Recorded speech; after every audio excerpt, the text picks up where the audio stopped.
জমি দলিল আমার কাছে দাও। তুই দলিল দিয়ে কি করবিস? কি রে তুই দলিল নিবি কেন? আপনি এটা কি করতেছিলেন আব্বা? এটা আমি মাতবর সাহেবের কথা দিয়ে টাকা আনছিলাম, বলছিলাম যদি সময় মতো না দিতে পারি তাহলে এই বাড়ির দলিলটা দিয়ে দিন। ওনার কথা মতো আমি ওনার টাকাটা দিতে পারি নাই, যার কারণে দলিলটা দিয়ে দিতেছে। আপনি ভাবলেন কেমনে আমার চোখের সামনে হাফিজ কারে কেউ বাড়ি ছাড়া করবো? তুই আবার কি করবি?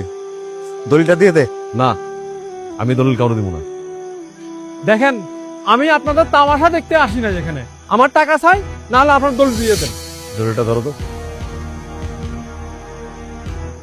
আমি জানি আপনি আমার বাবার কাছে কত টাকা পাইবেন, তাই না? এখানে অর্ধেক আছে, বাকি অর্ধেক 2 মাসের মতো পাওয়া যাবে। কি ভাবছিলেন আপনি আমার বাপ ভাইয়ের বিলাসী জীবনের সুযোগ নিয়ে তাকে আপনার পথে বসাইবেন, বাড়ি ছাড়া করবেন? আমি বাইসা থাকতে এটা হইতে দেব, কারণ আমার শরীরেও জমিদারি রক্ত বইতেছে। আমি খুব ভালো করে জানি জমিদারি কিভাবে টিকে রাখতে হয়। আমরা জমিদার ছিলাম, জমিদার আছি, জমিদার থাকবো। আপনারা জান সময় মতো বাকি টাকা পাওয়া যাবে। শফিক সাহেব, আপনার টাকা মারবে না, যেহেতু আপনি তো অর্ধেক টাকা দিয়েই দিছে, সেহেতু তুমি সময় দিয়ে দেন একটু। দেখেন, আপনাদের কথায় আমি রাজি হয়েছি, ঠিক আছে? 2 মাসের মধ্যে আমি বাকি টাকা চাই, না হলে আমি আর বরদাস্ত করবো না, ঠিক আছে? চলেন।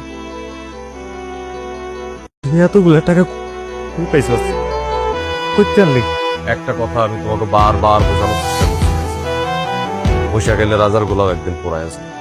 আমার কথা তো তোমরা শোনোই নাই, উল্টা আমারও দূরে সরাই দিছো।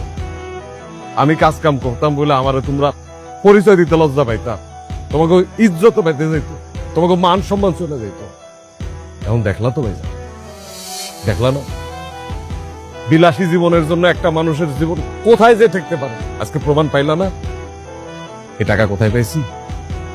আমি যে পরিশ্রমটা করতাম, সেই পরিশ্রমের টাকা থেকে তিল তিল করে জমানো টাকা।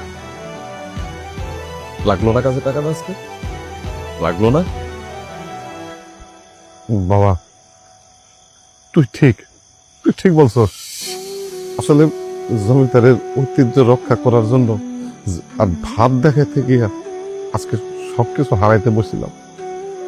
বাইরে তুই আমার মাফ করে দিচ্ছি ভাই, মাফ করে দিস আমার।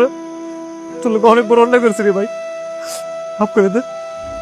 মেজান আমার কাছে মাপ চাই না, মেজান।